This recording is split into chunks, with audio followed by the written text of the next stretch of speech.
What's going on, people? We are Tottenham TV, back here for some more breaking news for you guys regarding the Morgan Gibbs-White deal. Never a dull day at Tottenham Hotspur. Yesterday, all elated, Kudus announced Morgan Gibbs-White. We got the here we go. Supposed to be the medical today, but it looks as though there has been... Ain't going to be that easy. Yeah, exactly. Nothing's that easy at Tottenham Hotspur. And it looks as though there are some significant further developments in the Morgan Gibbs-White deal. So let's go through what all the journalists are saying, and then we'll see what kind of conclusion we can come to this from this. But Rob Dorset first broke the news from Sky Sports, saying that Nottingham Forest consider a deal to take Morgan Gibbs-White currently off. Forest consulting with their lawyers over what they believe to be an illegal approach. They've never got permission for talks and have cut all comms with Spurs. Unlikely they can block it, but it's definitely been delayed. Forest believe there has been a breach in confidentiality around the release clause because Tottenham's bid was pitched at exactly that level. Whilst Nottingham Forest currently consider Gibbs-White to Spurs to be off, it's unclear whether they can actually block the deal from happening. Fabrizio Romero says that Nottingham Forest prepare to complain to the Premier League for Morgan Gibbs-White move to Tottenham. Forest working on potential legal action as they believe Spurs making an illegal approach for the player, as Sky Sports reported. Jay Percy says that Forest are considering legal action over what they perceive an illegal approach for from Tottenham on the pursuit of Morgan Gibbs-White. Deal off as it stands. Sammy Mockbell says that Nottingham Forest seeking legal advice over what they believe to be an illegal approach for Morgan Gibbs-White from Tottenham, who they want to, but they still do want to proceed with the deal. And the Athletic saying that Morgan Gibbs-White is still expected to leave Nottingham Forest, but the situation could now drag out with Forest considering legal complaint against Spurs. So yeah, very, very messy situation with this Morgan Gibbs-White deal. I have been reading a thread on what the eventualities could be, but what we do know for certain is that this deal is not going to be going through today. I think that's pretty much certain at this point. But yeah, there was this thread, and it said, if you ask a player or agent what clauses are in the contract without requesting permission from the club, especially if these clauses have certain stipulations, it will constitute an illegal approach. Best case scenario for Spurs are a few more quid on the deal and it moves through. Worst case scenario for Spurs, Morgan Gibbs-White registration blocked if a deal is ruled illegal, as well as a multi-window transfer ban. Spurs would have had something really blatant illegal. Forest would have to have some utter killer evidence to end up with the transfer ban being issued. What will not help Spurs' case is the fact that they knew the exact figure to offer and the way to offer it, even when Forest had quoted higher figures to other names. What may help Spurs' case is that the FA and Marinakis don't usually see eye to eye. And he's also saying that they could sign him, but if the FA find Forest's favour, his registration could be revoked and Spurs could face a transfer ban. So a very messy situation here for Morgan Gibbs-White and Tottenham Hotspur. So basically, Levy's guilty of being too bait with the bid that he's put in. He's clearly, look, I think the fact that we knew the exact fee of the release clause, the fact that this release clause was supposed to be kind of a secret release clause. It wasn't supposed to be public knowledge. They had a confidentiality agreement around this release clause, so we weren't meant to know about it. The fact that we not only knew about it, but we knew the exact figure to bid, and we bid that exact figure. I mean, it's obvious that we're probably guilty of all of this, to be honest. But I think the thing is whether it can be proven. Do they have the evidence for it? Is this just Marinakis spitting his dummy out the pram because we've found out about the release clause, we've bid it, and now he's trying his best to kind of make it as uncomfortable as possible to try and maybe get a bit of leverage on Tottenham to get a bit more money out of them to maybe make this whole situation go away. At the end of the day, they put the £60 million release clause in his contract because that was a figure they were comfortable with. If anyone met, they would be comfortable with letting him go at. So I would say that the fact that someone's activated that release clause and triggered the clause, that shouldn't be a situation where he's probably sitting there thinking, wow, we've been screwed over. Like, you put the release clause in there, someone activated it. That's because, in theory, you're comfortable with letting him go at that kind of figure. So I don't know why you should be that unhappy with the fact that Spurs have activated it. I think maybe the fact that when they put the release clause in there, his obviously market value has probably grown quite a bit since that point. We know that Man City were looking at him, and they quoted Man City a lot higher figure, and clearly they didn't know about the release clause because they didn't bid the 60 million. I think they were quoted apparently closer to 100 million, and they walked away from the deal, and they ended up getting Ryan Cherky instead. So other clubs have been put off by the fact that Forest haven't obviously revealed this release clause, but clearly Tottenham have probably been talking to him or his camp about how we get this deal done, and they've let Tottenham know that in the contract there is a release clause. So I think if forget like evidence and stuff, we probably are guilty of all these things they're accusing us of. Yeah, I don't doubt it, but the reality is, and this guy said on his thread that if you ask a player agent what clauses are in the contract without requesting permission from the club, especially if these clauses have certain stipulations, it will constitute as an illegal approach, right? What if the agent or the player just comes up to you and says it without you asking? Like, what happens in that situation? Well, then maybe there'll be a confidentiality breach from their part. So what happens with Tottenham? Like, did Tottenham get a transfer ban on the back of that? Like, did Tottenham get penalised for that? I don't know, but like, what happens in that situation? I've got no idea, to be honest, but I think there's definitely... but I think maybe there's grounds for the registration to be blocked in that if Forest feel like they've got a case they can take to the Premier League. And so it's a very, very messy situation. If Forest have enough evidence, look, at the end of the day, 60 million isn't a ridiculous bid from Tottenham. Tottenham could argue, we just felt like 60 million was fair market price, and we made the bid, and we didn't know anything about the release clause. And then it's on Forest to argue. Who knew there was a release clause? Exactly, who knew? And so then it's on Forest to argue and have evidence that Tottenham actively knew about the release clause, and that's why they bid that much. I can't really think of too much evidence I would have unless there's text messages or something or recordings of the meetings between Tottenham and Gibbs-White or his camp revealing this. I don't see how Forest can prove it. But it is a legal situation, which I'm sure Tottenham won't want to get embroiled in. So if Marinakis maybe says, look, add a few million on, or add like 5 million on, and we'll make this all go away, we'll stop the complaint, and you can just get on with it. Is that something Tottenham are willing to do? Well, Tottenham willing to drag this out to its conclusion, if that's kind of where Marinakis' head is at. Maybe Marinakis is just going to be completely kind of hell-bent on seeing this through, and he's so pissed off that this is all happening that he's trying to make as big a stink as possible to block this deal and to try and basically send a message that this is not okay, and maybe send a message to Gibbs-White that you've broken the contract, you weren't supposed to say anything about this release clause, and I'm going to make this as difficult as possible. I don't know where his head's at. All we know is he has definitely been known now for issuing many legal complaints for many, many reasons. Whenever something happens, it seems, against Forest, I think they complain about referees. They've complained to UEFA about the Palace situation. They've complained to the Premier League, I think, about another situation, but they're obviously complaining about this. So Marinakis is known for complaining. He's a massive whiner. And I feel like he knows that we're guilty, but I don't know if he can prove it. I've got a feeling he can't really prove it, and he's just trying to make it difficult. I think this will go through. Maybe Tottenham will end up paying a little bit more just to make Marinakis stop the complaints, so this headache can go away. But I feel like the bottom line is, I think Marinakis is probably just making a stink because he's unhappy that we've activated the release clause. He's unhappy that we found out about it. But I can't really imagine there's too much in the way of Forest proving it. I'll be massively surprised if Forest have the ability or the evidence to prove that Tottenham actually knew about the release clause. Yeah, I mean, yeah, it's a fair case to say that. But back on Marinakis, this guy loves it. He loves all these kind of situations. Obviously, he doesn't love it because he just gets so hot-headed about any kind of situation, and he just goes in full guns blazing. He loves a legal battle. He loves being embroiled in these situations. He's been trying his hardest to get Palace not being able to be into Europe next season, obviously, because that does benefit Nottingham Forest. I mean, how many times have we seen these kind of situations now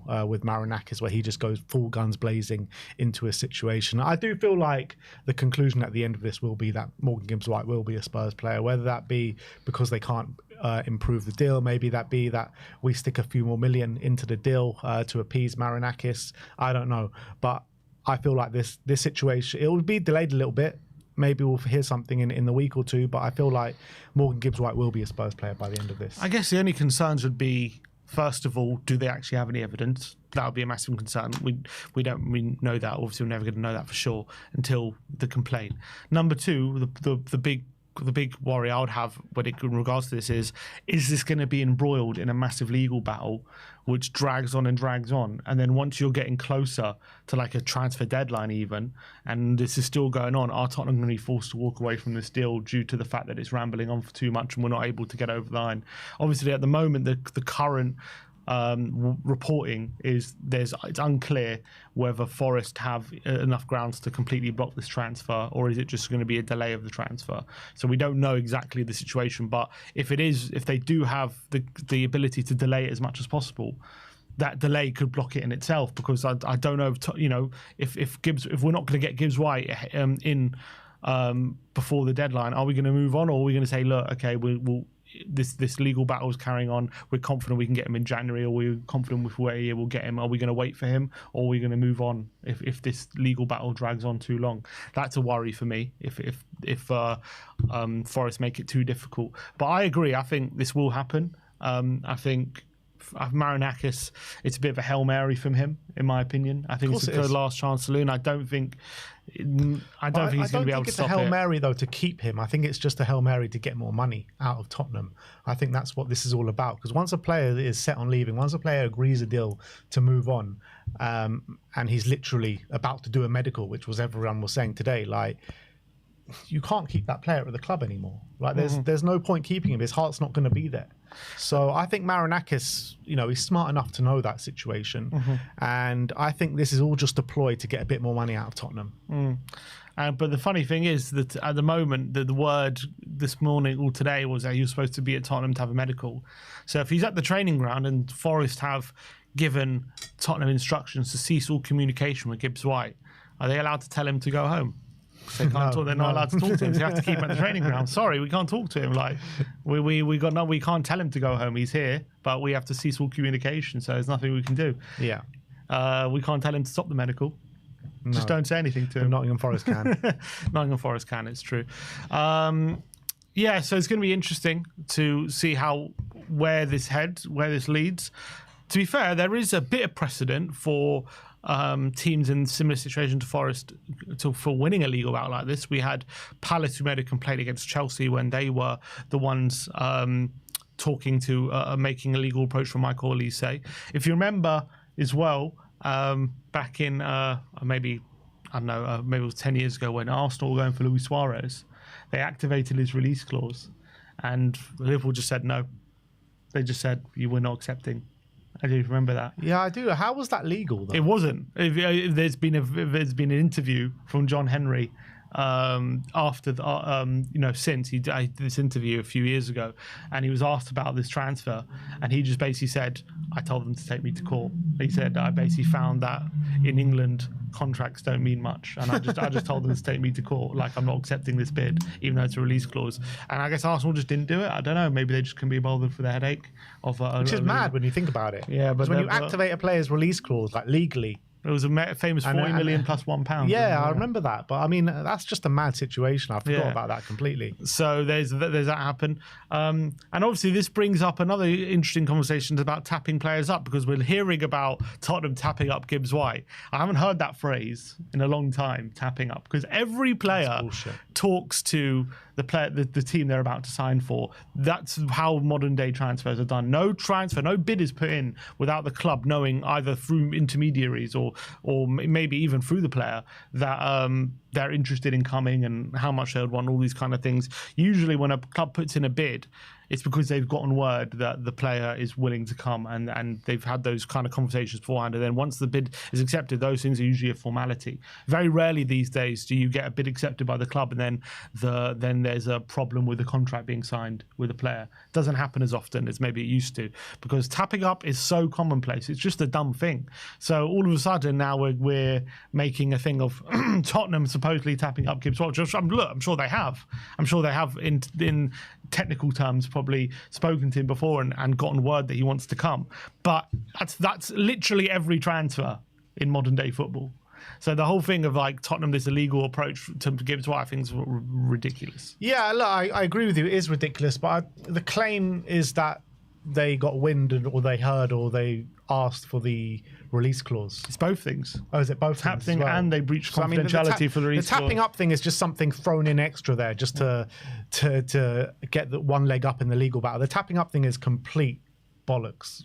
You know what I mean? It is, because it happens literally in every day and age. And if clubs want to take clubs to court, other clubs to court in terms of tapping up, there'll be court cases every single day. Literally every single day. Every single transfer has a case for tapping up in this day and age. And I don't remember the last time any club took another club to court. I mean, we were talking in the car, weren't we? Ashley Cole, Arsenal and Chelsea, but I don't remember anything else.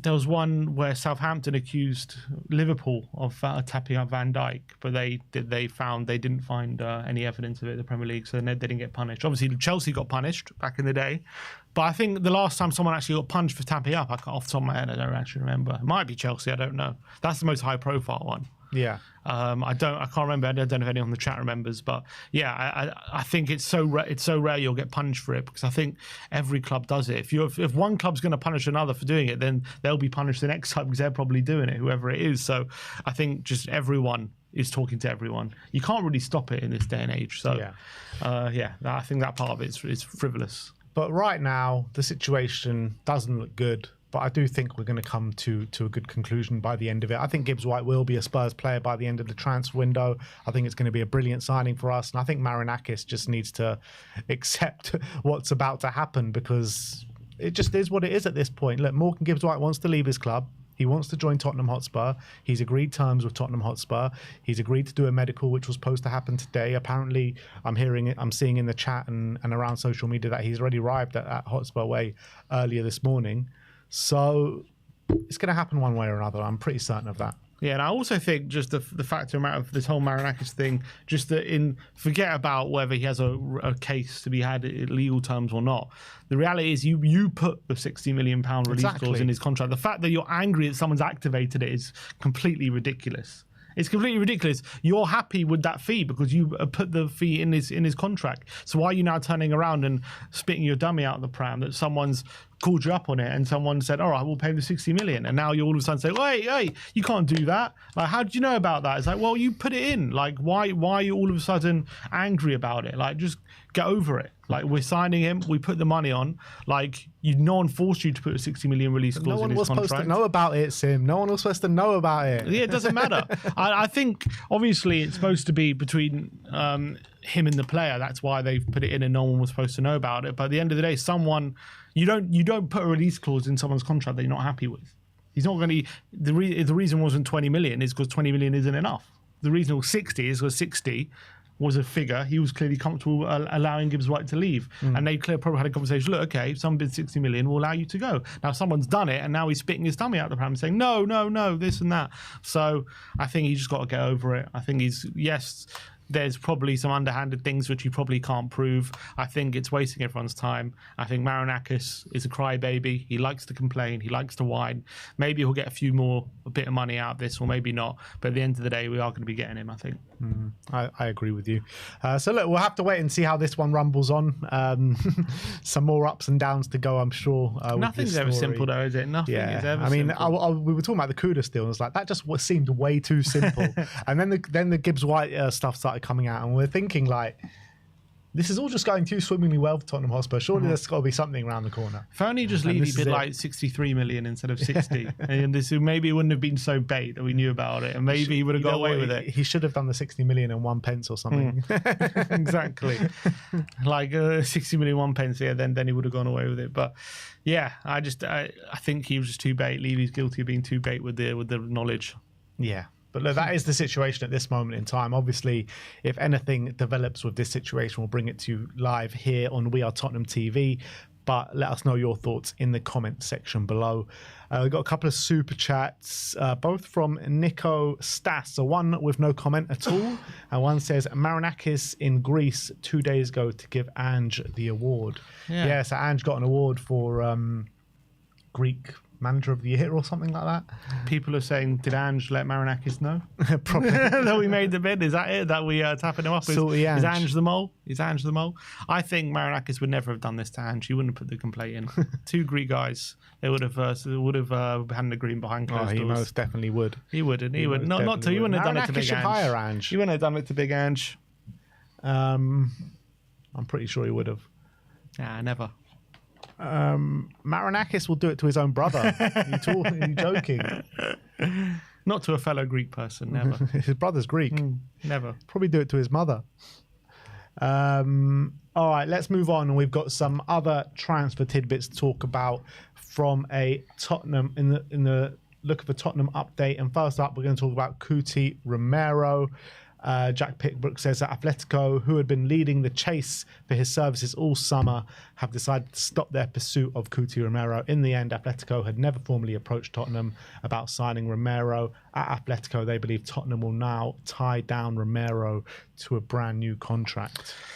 Which is massive news, considering this is, in UK terms, the Athletic reporting this, Jack Pickbrook, and that he's fairly reliable. I wouldn't say he's like on the level of some of the other journalists, but he's still pretty good. And the fact that he's reporting this is very significant, in my opinion. Obviously, we have heard reports now that was coming from AS that Atletico are walking away from the deal. They've grown frustrated with Tottenham's approach. So the fact that he's following on from that and he's heard something similar, that is really encouraging. I'm delighted with that news. Let's hope the business Tottenham are doing can really convince Romero that Tottenham are really going the right direction and his future can remain here. There's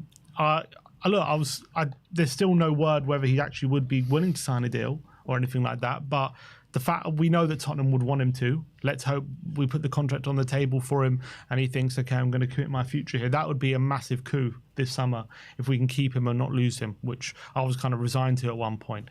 But let's see. I still think it could all change because we could put the contract in front of him. I think maybe at this point, the Tottenham feel, can we convince Romero to sign the contract? That's why we're refusing all these bids. And clearly that conversation hasn't come to completion yet. Yeah, when it comes to that. AS have been reporting this, for a few days. They've also reported that Romero has rejected a contract offer. Maybe Spurs I don't know if that's happened or not, but maybe Spurs are looking at that and saying, that's before all these transfer deals have been in the works and Spurs have got this supposed investment and going to splash even more cash, and who knows, they're maybe showing signs of ambition and maybe they think that that's enough to maybe sway Romero into signing a new contract. Which makes a lot more sense. If that's what they're feeling, then it makes a lot more sense that they're saying, look, we're not going to accept any bids until we've had this conversation with Romero and try and convince him. But I still think if he turns around and refuses to sign, I still think that this deal could be resurrected. I really do. So I think it all comes down to whether he's willing to sign this contract or open to signing a contract. I think. It also depends on that stage if Atletico advance on any other targets, because we've heard that Atletico are looking at different options now in the centre back position. So if they do advance on that target, then the Atletico move is going to be gone for him. That's also true. So I think a lot of different things happening. It would be intriguing if they go on to other targets. Is he going to be more open signing a contract if that happens, if that Atletico deal is off the table? So I think it's definitely encouraging that report is definitely really, really positive, because I want Romero to stay. I think he's phenomenal. I know some people think, if he doesn't want to be here, or so a lot of people underrate him. I think he's on his day for one of the best centre backs in the league. I think would be missing him. We'll miss him a lot if he was to leave. I think we're not going to be getting a centre back near his quality if he's to go. I think he's a massive player in the dressing room as well. He's a winner. He's won so many trophies now in his career. When you put that Europa League on top of with his World Cups and 2 Copa Americas, this guy knows what it takes to get over the line. And I think he's an important player for this club. We need him to stay, especially with Champions League football next season. So let's just hope we can get him to sign on that dotted line. That would be almost as big as another signing if we can do that. Talking of Johan Wissa, we did hear a few days ago now that the Spurs and Brentford have started club talks regarding Yohan Wissa. There's a bit more added to the story as Alec Crook says that Tottenham are still plotting a move for Yohan Wissa. Wissa is pushing for a move as well and is valued at £50 million, which, I think it's an absolute joke, £50 million. Graham Bailey says that Forest have had a bid turned down by Brentford for Yohan Wissa, but are continuing talks. They are battling other clubs, including Tottenham, to land the Congo star. And Sam Tabitao from the Standard, and obviously very close to the Brentford situation, says that Tottenham remain interested in signing Yohan Wissa this summer. However, Tottenham have not made contact with Brentford in over 2 weeks over a possible deal for Yohan Wissa. So, a few conflicting ones. Yeah, and since then we've obviously moved for Kudus and we've moved for Gibbs-White in those more last 2 days, but ever since that last contact with Brentford. So for me, I think Tottenham don't. I think we probably have targets ahead of Wissa. That's what I assume. I think 50 million is obviously ridiculous. If they're going to stick to a valuation anywhere near that, we're not going to be getting this deal. We're not going to go through with it. It screams to me like a late transfer window, getting a good fee kind of deal to me, rather than one we're going to rush into. I reckon it's one if I reckon we probably have other targets, and if we miss out on them, then we try and get Wissa out of Brentford. That's what it kind of tells me. He might leave in the meantime to Forest. I don't think this is a target that we're desperate on missing out on. I just think it's a player we feel Frank knows. He had a good season under him, could be a good replacement for Richarlison, but only for a good price. I don't think we're willing to pay anywhere near that 50 million. Yeah, I don't think anyone is, to be honest. We heard the Nottingham Forest, I think David Ornstein spoke about it yesterday. They're talking about a bit in the range of like in the low 20s or mid 20s, 20 million for Yohan Wissa. And I think that's a fair price for Wissa with 1 year left in his deal. If he's not going to sign one, they risk losing him for free. And I get it from Brentford's point of view. Like, they're on the verge of losing Mbeumo. They've lost their captain in Norngard. They lost 5 coaching staff members. They've lost their manager. They've lost their goalkeeper as well. So, I mean, they do need to try their hardest to hold on to whoever they can at this moment in time. So if that risks losing him for free, are they willing to do that? That's the thing. I'll probably argue no, because Brentford are the kind of team that they need every kind of penny they can, and they probably, when it comes to someone like Wissa, if it's, let's say, if it's 30 million they could get, or someone's bidding, they can't really afford to lose out on that money. They're going to need that money, and they're the kind of club that would probably back themselves to reinvest it smarter for a player, maybe a younger player who has more resale value, that kind of thing. So I would imagine they would sell. But on the flip side, you could make the argument, if they do sell Wissa on top of Mbeumo, is that too much of a risk when it comes to their Premier League safety? And obviously Premier League safety is going to be worth a lot more than 30 million to them in terms of that. So is that the case? Is it too much of a risk for their Premier League safety to let go of Wissa? There's an argument to be had there, but I reckon they would probably sell him and reinvest it smartly, because they got great recruitment.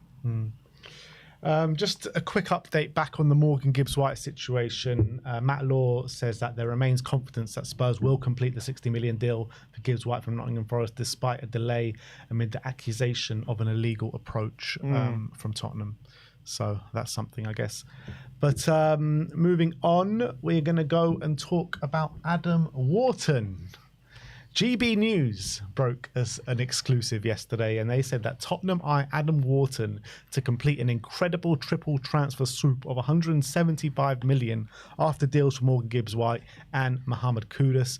Graham Bailey says that Tottenham are doing serious work on bolstering their midfield options. Both Douglas Luiz and João Palhinha have both been offered to Spurs, as they do appreciate both, but the club have other options like Adam Wharton. I mean, if Spurs could get Adam Wharton out of Crystal Palace this summer, what a major coup that would be. And if you could make a triple swoop of Kudus, Gibbs-White and Wharton, that has literally got to be the best transfer business we've ever done. I mean, it would be incredible. Well, first of all, I don't know since when GB News started releasing exclusives on transfer business, which is a bit crazy, a bit weird. I don't know when they reported on it and in general. Yeah, I know. I don't understand how they're a source or whatever, but apparently they're starting to do transfer news now. So We don't know how reliable it is. But credit to them if Wharton, if there's genuine kind of bids or interests, then credit to them. There has been murmurings over the last couple of days about Adam Wharton. But it's mainly from ITKs and all these kind of these little rumours coming around about him. And so when we're hearing this news break, so you're feeling is there something to these bits of information, these rumours, or is GB News jumping on the back of these rumours to try and manufacture a rumour or something? Who knows? But regardless of that, what a player Adam Wharton is. The only reservation I have about him is he doesn't have a great injury record. So that's a bit of a problem. But if you can keep him fit, this guy is exactly what we need. He's great defensively. He's brilliant with the ball at his feet. Great passing range. Unbelievable composure and awareness in the centre of the park. I think he's phenomenal. We missed a massive trick not getting him at Blackburn when we were heavily linked with him. He's gone on to Palace, and obviously the problem with that is they could be losing Eze. They could be losing Guehi. Does that heighten the price for Wharton? You'd imagine so. He's on a long contract as well. So, in the summer, I think, last summer or 6 months ago in January, they were quoting like 100 million or something. So, I mean, I don't know how much it would take to get him out of Crystal Palace because he's a phenomenal talent. But he does have a bad injury record. So that's obviously, that would put you off making a massive, massive bid for him, like in that kind of range of like 80 to 100 million. But I mean, for me, a good price with him would be about 60 million. That would be a pretty fair price. 60 million would be an insane price for him. I think that's a good price. I think it's a good price. I think that's a fair price. Like, I think he's quality, don't get me wrong. Is he like, why he shouldn't be more expensive than Gibbs-White? Like, I think that's a fair, for his injury record, but what he's shown is quality. If you're just talking quality, I think you could be talking about an 80 to 100 million pound player. But if you put in his injury record, I think 60 million is fair. Whether that's fair or not, you're looking at the Palace situation. They don't usually let players go without a fight. They're going to command a massive fee for him, well over his market value. And with the likes of Eberechi Eze, who could be leaving this summer, I know nothing's really developed on that, but the rumours are Arsenal are hot on his tails. He's got a release clause of £68 million. If that gets triggered, plus Mark Guehi, who's got a year left in his contract, Liverpool have obviously been heavily linked with him, with Konate apparently looking for a way out of Liverpool as well. If those two deals get done, then the Adam Wharton deal becomes even harder to do, in my opinion. And look, Crystal Palace, they're not really in the business, or they are in the business of selling players, but they're not in the business of selling players easy. That's for sure. We saw how Wilfried Zaha kept Wilfried Zaha for so long. They always drive a really hard bargain for any of the players that they do have. So if you think 60 million is a fair price, they're going to be quoting probably north of 80. Yeah, I don't think we can get this done. It's going to be more expensive than the two deals we've just done, or hopefully we'd get the Gibbs-White one over the line. I find it hard to believe we could look. If you would have told me yesterday we're going to get Gibbs-White, I would have said you're crazy, and we're looking like we could very much pull that off. So I would love this deal to go through. I think this would really complete the set of three phenomenal deals that really improve the team. I think Wharton is a phenomenal talent, but I just think this is going to be too difficult. I can't imagine we're going to bid what's going to be required to get him out of Palace. Yeah, I know. But if I told you 48 hours ago, then we'll be sitting here with two here we goes for Kudus and Gibbs-White, you would have said I'm a madman. Mm-hmm. It's absolutely right. So absolutely you never know. Look, everyone's talking about this potential investment in Spurs, whether it's come from the Middle East or whether Enix put money in. Maybe it's both. Who knows? But if there is significant, they're talking about a figure of £300 million investment. And if that is true, then why not push the boat out for an Adam Wharton?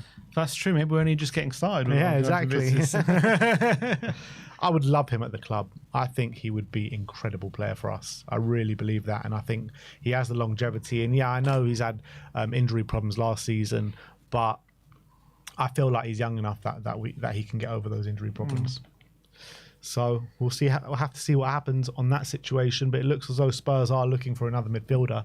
There's been another link to. Looks like we've rekindled our interest in Conor Gallagher. Oh no! Journalist Javi Gomara out in Spain says that Tottenham aren't interested in Conor Gallagher, but a move to Spurs is seen as complicated, especially given his Chelsea connections. So it's still the same situation as it was. Newcastle are serious. Move clubs, and it's not changed situation. Newcastle are seriously considering a move for the player. Several Premier League clubs are interested. I can't see him leaving Atletico this summer. I think they've put him on monster wages. And I don't think any club are going to be willing to match those wages. And the Paul's just left as well. So, do they want to lose? Has he actually left? Is that done? Well, I think, okay, I don't know if he's actually left, but I think he's on the verge of leaving. So I just can't, I'd be sort of shocked if they let Conor Gallagher go very easily. They signed him for a good fee, or 40 million or so. So they're going to want a profit on that. Again, is it the whole thing again? He's a Chelsea boy. Does he want to come to Tottenham? It's still complicated. So I can't be asked to talk about it, to be honest. We've spoken about this bloody transfer for so long. We haven't spoken about it for ages. Yeah, and it's still the same situation. There's still nothing's changed. He's moved clubs and nothing's changed. He's a Chelsea boy though, but like he's left Chelsea now. Surely that's all gone, been and gone. Apparently not. It's still complicated. That's why if we're believing the report. I don't believe we're in for him, but if we're believing the report that we are, and this is still complicated, it's the same situation as it was a year ago. I think the main topic here for Conor Gallagher and Spurs is the wages. Like, he's on crazy wages. Like, someone of his ability, and I think he's a good player, but someone of his quality and ability should not be on the wages that he's on. It's madness. He wants to be Tottenham's highest paid player. It's madness. Yeah, get gone. Last but not least, Matt Law says that Bissouma is one of the big names that is expected to be sold this summer. Not really groundbreaking news, but we thought we'd bring it to you anyway. Yeah, and that's something that we've all expected. We know he's got a year left on his contract. We've just signed a couple players. We know we're lacking squad numbers as well. So the fact of the matter is he ain't going to sign a deal. This is our last chance to get any fee for him. So I think everyone is expecting him to leave. It's not a surprise. Yeah. And it does beg the question, though, with the rumours that Spurs are looking for another midfielder, with Gibbs-White, seemingly nearly over the line, or what was nearly over the line. What's the situation now with the midfielders that we're going to keep at the club? Like, what's the situation with Bentancur and his contract? And what's the situation with even like a player like Pape Matar? Like, are these players' futures like very much in doubt at the moment? Yeah. I wouldn't like to say yes, but we just have so little space in the squad. It's ridiculous. So I don't know how we've got, I think at the moment, like on the books, 32 players to fit into 22 spots. So we've got like 10 players we need to get rid of currently, either who would have been part of the first team, who are either homegrown, not club trained, but homegrown, or foreign players who wouldn't be on the B list for the Champions League. We have like 10 players, so it's a ridiculous situation. We've mentioned it many a time about our lack of squad space. We didn't in our calculations. We didn't even envisage signing a 20-year-old centre back or probably even another number 10. You're thinking a number 6, right winger made sense, whatever, but a number 10 you would think, and maybe a kind of left back / centre back that can cover that role. We never did that, so. We've kind of signed players blocking up more space in the squad while some issues haven't been addressed, and we're running out of space. So, I mean, we're gonna have to. It's going to be a major clear out essentially between now and the end of the window. But to be fair, that is true. But we've always said we need we always did things the opposite way. Get players out, right, and then try and get them in, get players in once we've got all that business done. But now we're doing it the opposite way, which I think is a good thing. Get the players in, and then yes, it might weaken your position when it's selling players, but at the end of the day, we need to do what's best for the football team and the squad, which is getting the players that are going to be there, improving the team in first, and then you deal with clearing out after. I was watching Ali Gold's interview video last night, and he said, assuming that Morgan Gibbs-White was a Tottenham player, he said that the squad size now is 32. Yeah, and we can only have a squad of 22. Mm-hmm. 10 players. That's what I said, yeah. 10 players. That's nuts. It's going to be a major clear out. But I'm saying it's a criticism we've always had of the club, isn't it? That we always do the outgoings. It's just a messy situation, though. Yeah, it is. And we get you have to pick out 10 players in that team who are going to have to leave, and there's going to have to be some uncomfortable players leaving, I think. And I just don't know who. I don't know who I'm comfortable about leaving. I don't know who it is. Is Bentancur both going to leave on top of Bissouma? I mean, we're just assuming Richie's going to leave. We don't know what's going on yet exactly with Son.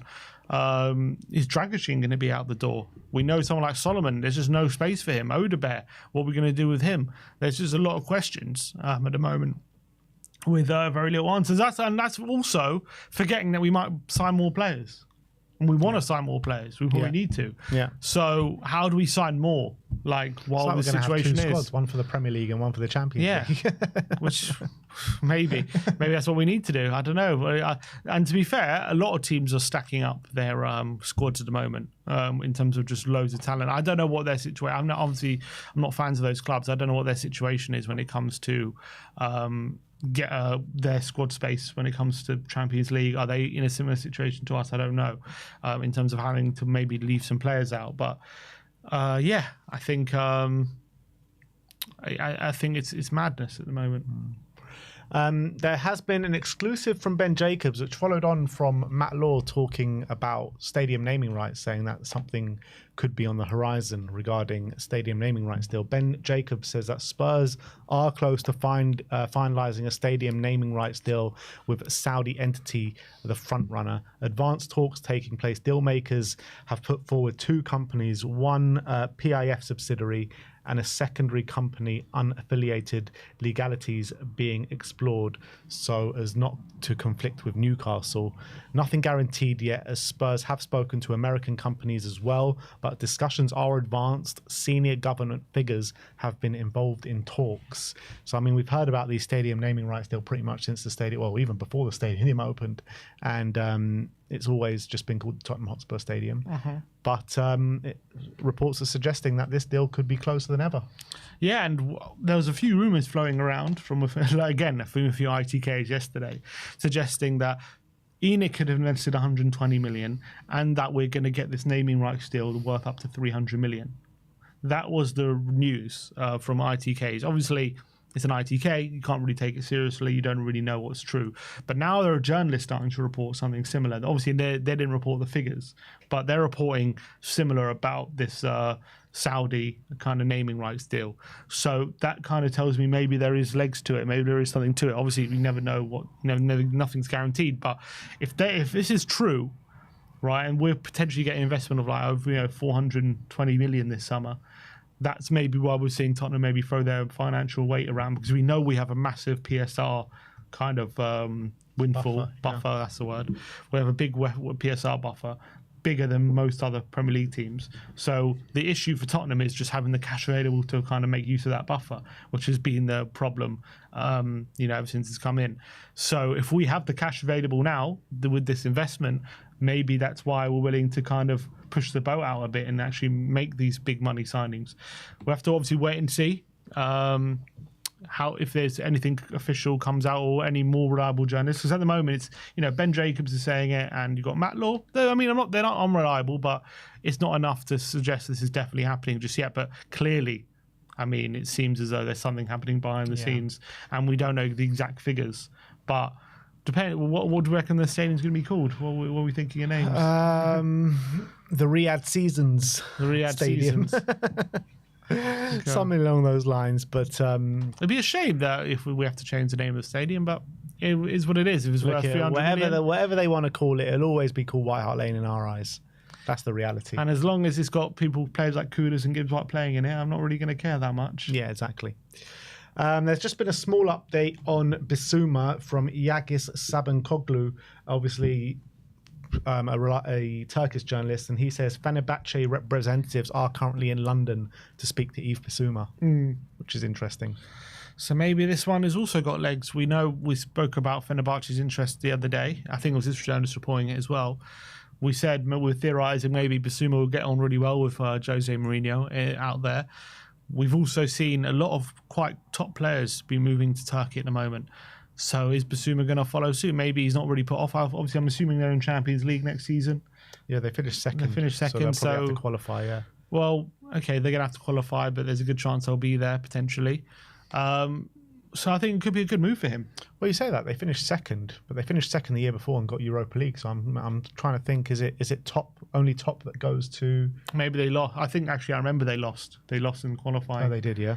Yeah, I remember Mourinho lost. Them and Galatasaray both lost in the qualifiers. Yeah. Yeah, I remember Mourinho. Because that was one of his early games, and he lost in the qualifier. Wasn't great from him on that occasion. But yeah, we'll have to. Maybe they're upgrading. Maybe it'll be different in second season Mourinho, isn't it? So.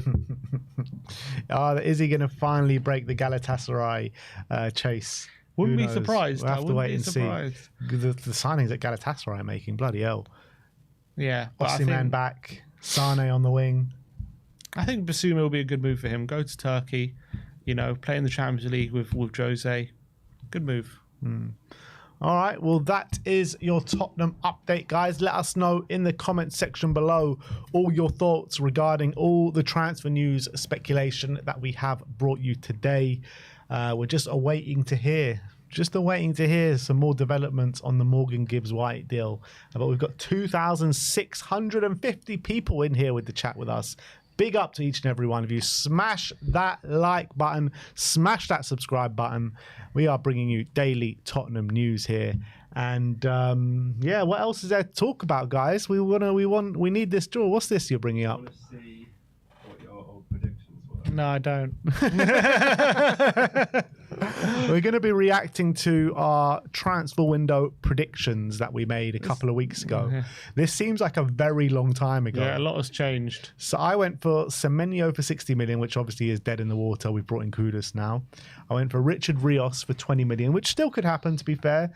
Kyle Walker-Peters, that's dead. It looks like he's on his way to Besiktas. And Callum Wendo, I mean, since those links came out, we have heard nothing regarding that deal. Seems like that's not going to happen. So, yeah, I mean, from my predictions, there's probably about one slight chance, but still, we haven't heard anything about it. So, yeah, not great. Not great at all. And I went for Walker-Peters. I went for Tapsoba to replace Romero. Douglas Luiz might happen. There's a recent report about him. I think it'll be less than 35 million, though. Yeah, probably. But, I think that'll be a great deal. Obviously, and then Semenyo and Calawendo again. That's the worry when you make these kind of predictions before the main, meat of the rumours start happening. And look, I guess we never would have guessed Gibbs-White anyway. Kudus maybe though, if we really felt there was a better chance. But at the time, Semenyo did seem the most likely. But that seems as though that's about the picture now. Yeah, I mean, it's pretty much impossible trying to predict a transfer window, particularly a Spurs transfer window. Yeah, it's terrible though. Terrible predictions. We really did a deal so bad. Yeah, but awful. At that moment in time, all the journalists were saying like, "Oh, cash is dangerously low at Spurs. Yeah. They're not going to be, spending too much." But then on the other hand, we were getting linked to spending quite big money, particularly on the right hand side. So it was all hard changed. Yeah, it's all been in the last 24, 48 hours. That's we were worried about squad space. Seems like Tottenham aren't so worried about that. Well, we are, but Tottenham don't seem to be at the moment. Yeah.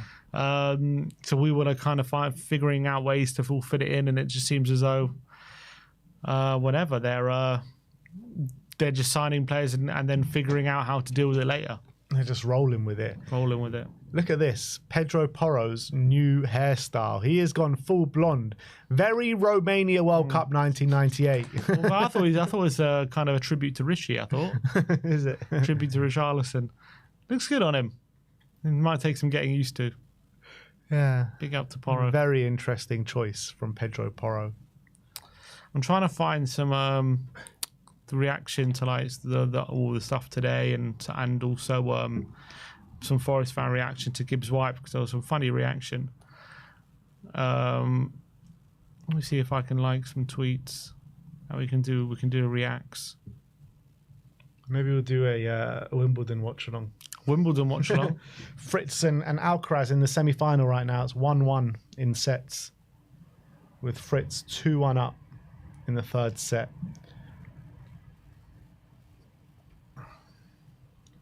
What reactions have you found? I'm just trying to find Marinakis, man. Marinakis needs to chill. Absolutely. That man has no chill whatsoever, literally. Marinakis is the biggest hothead. And now he's got Edu by his side as well, like proper Arsenal blood. So it's like Edu's first point of call was getting done by Tottenham on this Morgan Gibbs-White release clause, and Edu was just like, Marinakis, you need to do something, man. You need to do someone clock. This is Edu versus Vinay.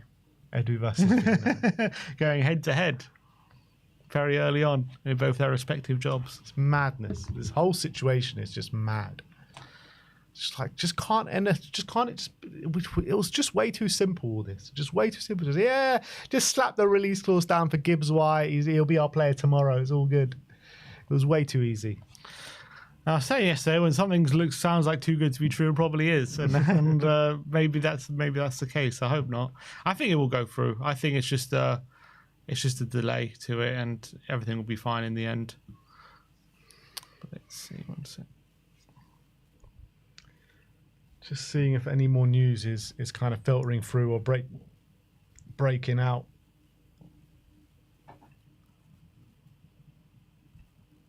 Nothing at this moment in time. Yeah, we're still waiting. We can't force the news, unfortunately. If only we could.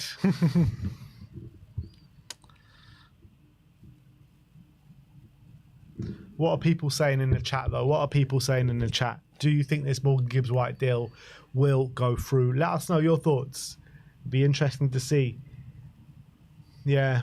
Someone says Matt Law has said that, you know, Spurs do remain confident that this deal will go through. And I think, there's the current word is we're still going to pursue it. Like, there's nothing putting us off from this deal at the moment. So what's going on with this? What's going on with this medical? Is this medical still taking place? That I don't know.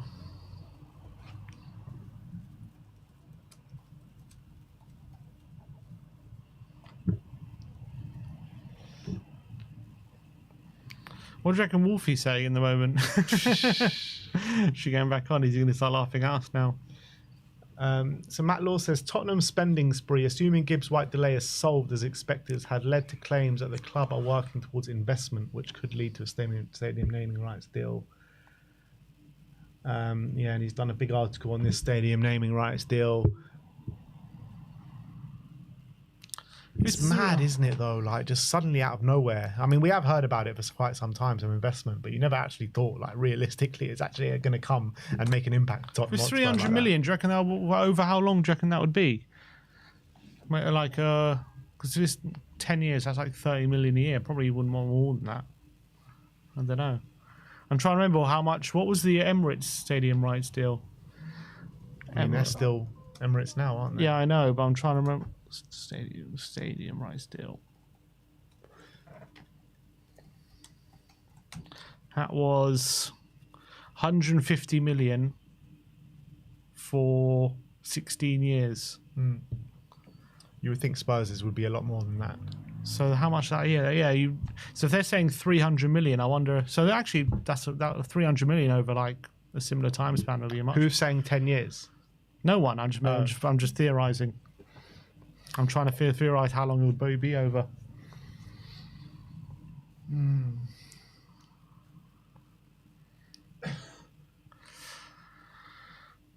I'm trying to. Where is? Yeah, everyone in the chat is just super confident that this deal will go through. And look, there's no real reason to feel like it won't go through. Oh, but it's never a dull day here at Tottenham Hotspur. Maybe we'll get Daigle on.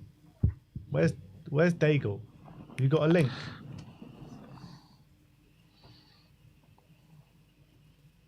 Who wants to hear from Brian Daigle?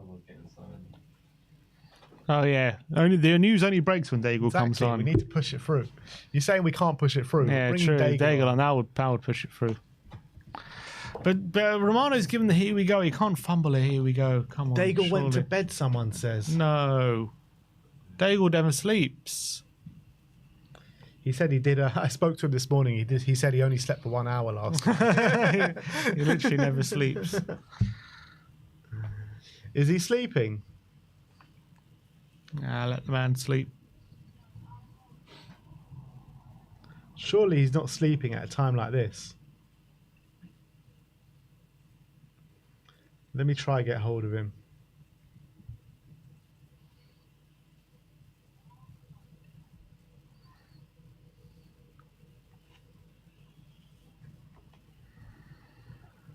Eddie says he was just on his stream. Is that stream finished now? We're calling him, people. We're calling him.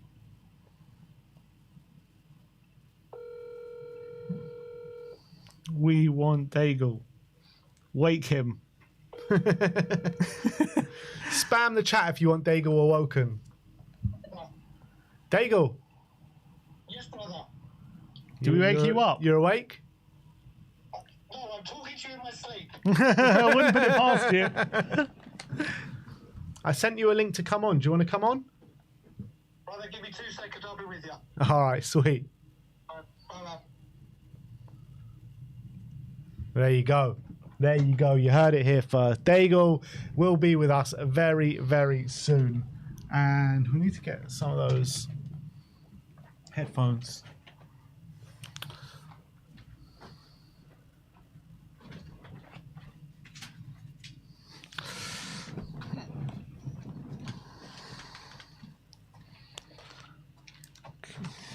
All right. You got the plug there. There's a few things we could react to, actually. They go again. They go again. They go again. Ole, ole.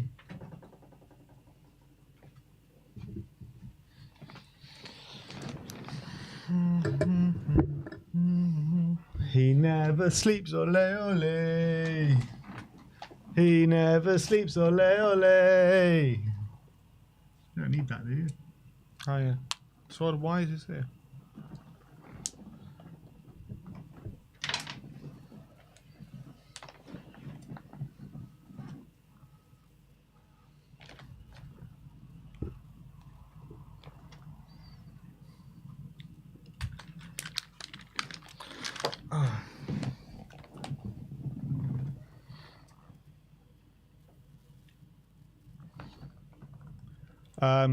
Is there a meeting code?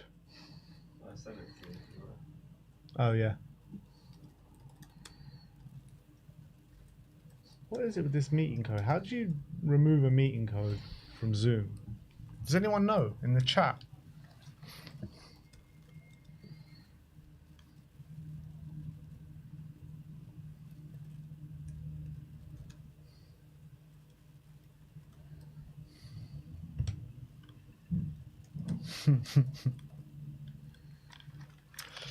All right, the man, the myth, the legend is about to be with us very, very soon.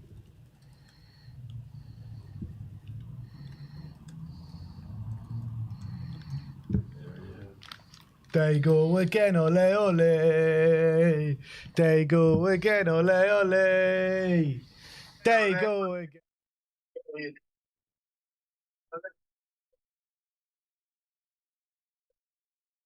Guys, I have to know, I'm watching you via YouTube on my phone.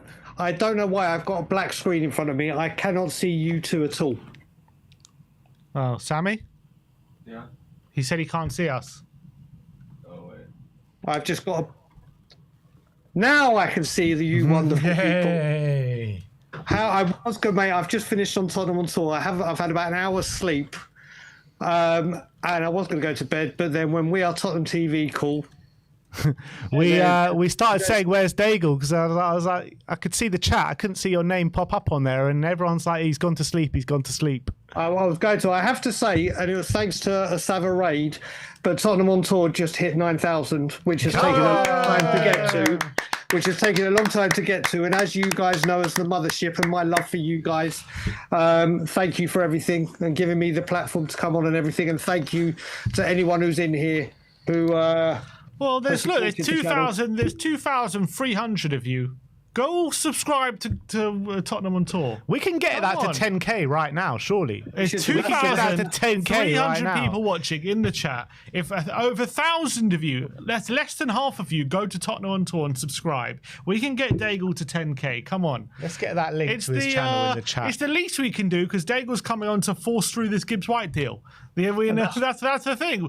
Things only happen when Daigle's on stream. That's when news breaks. This could be a long stream, Sim. This could be a long News long only stream. breaks when Daigle is in the house. That's when it breaks. This could be a long stream. It's the least we can do. Come on, everyone get subbing to Tottenham on Tour. 1,000 of you need to sub. I've pinned his channel to the top of the 1,000 of live you. chat. Thank Everyone you, boys. just go and subscribe to that channel now. We are not stopping until Gibbs-White is come and Daigle's on 10k.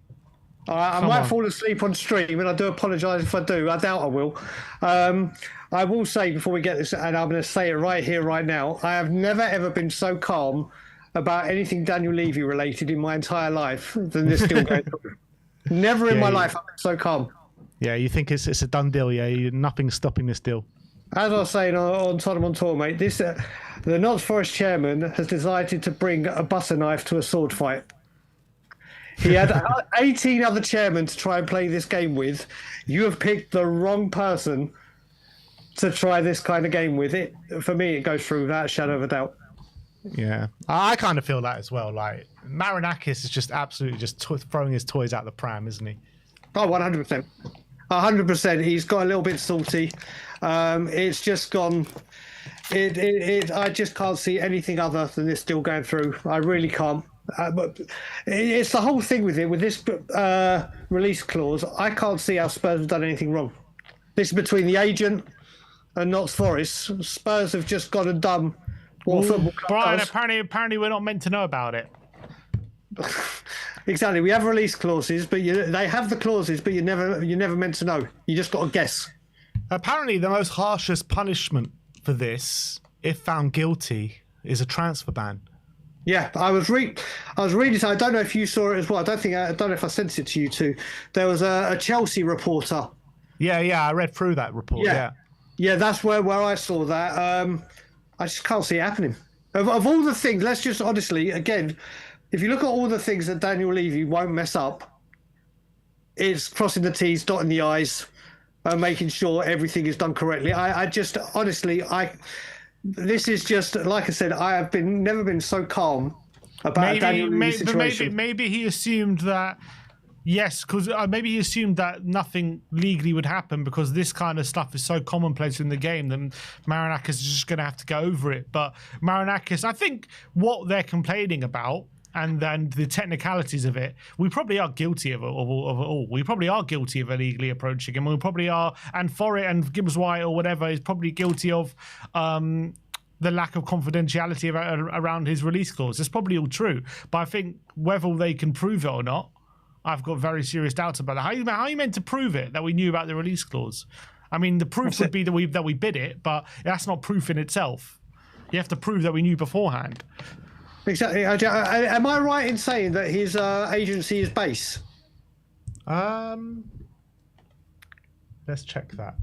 Because I saw something. I don't know if I read that wrong or something, but I think he is part of base. I think. CAA base, yeah. Well, we know the connection. No, it's CAA Stella.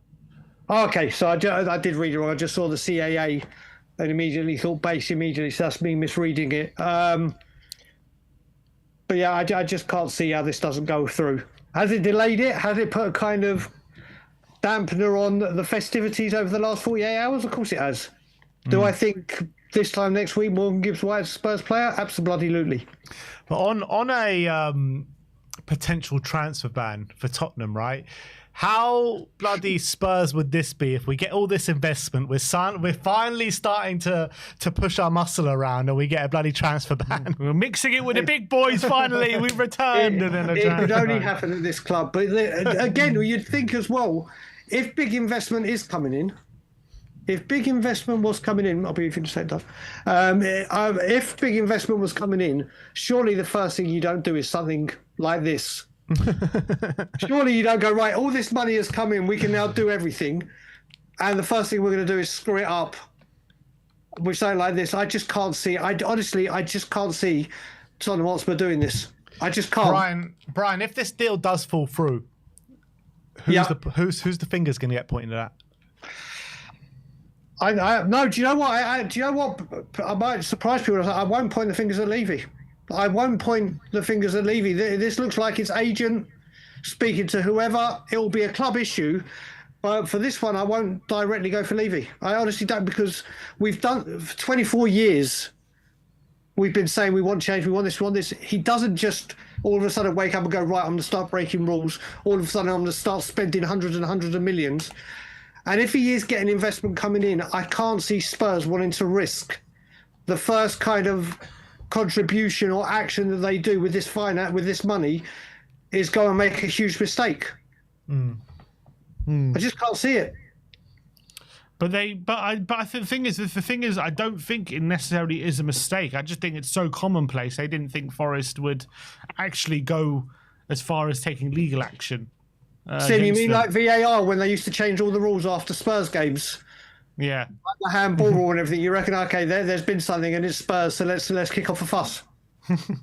Exactly. I just feel like every club taps up all every players these days. All this stuff is so complex. Agents leak release clauses and all this kind of stuff. I just think Tottenham thought there wouldn't really be an issue here. Like they were just going to activate release clause and we'll be done with it. But I don't think they expected Forest to go as far as taking legal action. I think they've probably been taken by surprise about this. Then the other thing you've got to look at it as well is back in my day, obviously before Premier League and all this stuff happened, the way you went and dealt with getting a player is you speak to the club first, you get a bid accepted, you then have permission to speak to the player.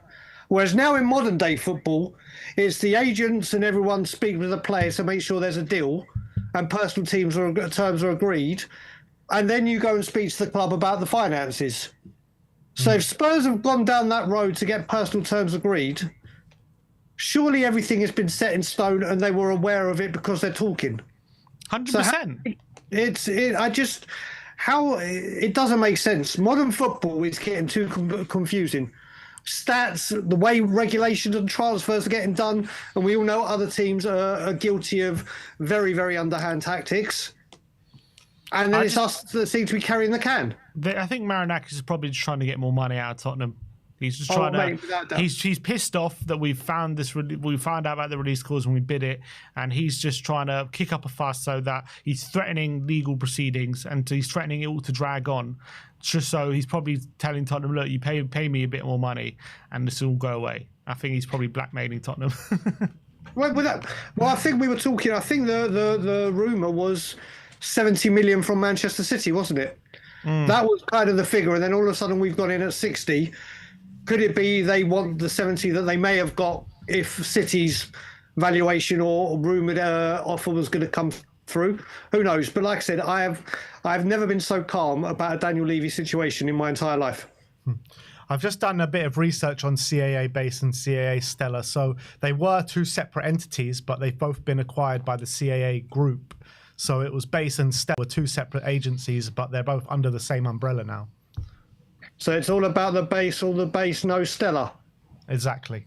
There we go. So go on. No, I was about to say, read into that what you will. Yeah. Maybe there is. So Spurs will have a very close relationship with both companies by the sound of it. Obviously, if they're linked. Like I said, I'm absolutely relaxed as anything that this still goes through. So what do you think about this? The rumours of prospective what's it called? Investment. Stadium naming rights. Ben Jacobs now reporting that Tottenham are now could be close to clinching a deal. So same with Matt Law, a unnamed Saudi entity, rumoured to be the front runner. There was rumours yesterday of a £300 million investment, and rumours as well of a £120 million ENIC investment. Would you be fine with a Saudi stadium rights deal? No problem whatsoever. No problem whatsoever. Like I said, I've always made sure football and politics stay separate, and that's the way it should be. They shouldn't mix. And I've wanted investment in this football club. I think we all knew, and we were talking about this yesterday when I was on with you, and I think all Spurs social media or Twitter or whatever, we're all friends and family were saying there's no doubt that something's going on the way we were splashing the cash in the last 24, 48 hours. And it's coming out that it's true. I want to see a better Tottenham and Tottenham challenging and competing. Bring it on. I wonder how long, if that rumoured £300 million deal is true, I do wonder how long of a deal that would be. Because for context, Arsenal re-signed a deal in 2012 with the Emirates for 150 million, and that was a 16-year deal in 2012. So that works out, what was that, 400? That works out to be about 9.4 million a year. So Tottenham would obviously want a better deal than that per year, wouldn't they? So I wonder if that's like a £300 million deal. I wonder how long we think that would be spread over. How long do you reckon that naming rights deal you predict? Mate, listen, we signed. How long was our deal with Nike? We signed ludicrously long contracts with things like this. I'm not too sure what the deals and implications and length of it will be, but we've wanted finance to come into this club and be made available. Like I said, the surprise for me is that ENIC are apparently rumoured to be putting 120 of their own money in. Yeah, that's also a rumour. Which is another thing. So that's potentially £420 million available to us. And obviously we know how far we're ahead of PSR and FFP. Spurs could start dining at the top table. So who's next on the hit list, Brian? Who's next on the hit list? We've heard rumours of Adam Wharton. It's going to take a pretty penny to get him out of Crystal Palace. What would your thoughts be on bringing him in? I would be ecstatic. What a phenomenal player. And just shown that in the Championship there are players of that talent. But I would love it to be, as much as I'd love Wharton, just because I wanted him so badly last summer, and just to see an Arsenal meltdown like the West Ham meltdown, to wake up and see Gyökeres, here we go to Tottenham, that would just be one of the greatest things ever, wouldn't it? What, Spurs to go for Gyökeres? Yeah. And just slap that money down on the table and just see what they have to say about it. I think it would be one of the funniest things. And obviously we saw the meltdown they had yesterday for Madueke. Imagine if it was we took Gyökeres. Imagine, I mean, it's not going to happen. But if we could obviously make a blockbuster signing right now, and it could be anyone, Gyökeres, just for A, what a quality striker, and B, the absolute nuclear meltdown of epic proportions. Have you seen the Arsenal reactions? You saw someone went to the Emirates this morning and graffitied all over their tunnel. Did you see it? No. Oh, you didn't see it? No. So someone's gone to the Emirates, and you know they've got the tunnel with all the graffiti inside of all the players and the set piece coach and all that. So on every other picture, someone's graffitied Arteta out, and on the Arteta one, it just says it's got a C-bomb on it twice.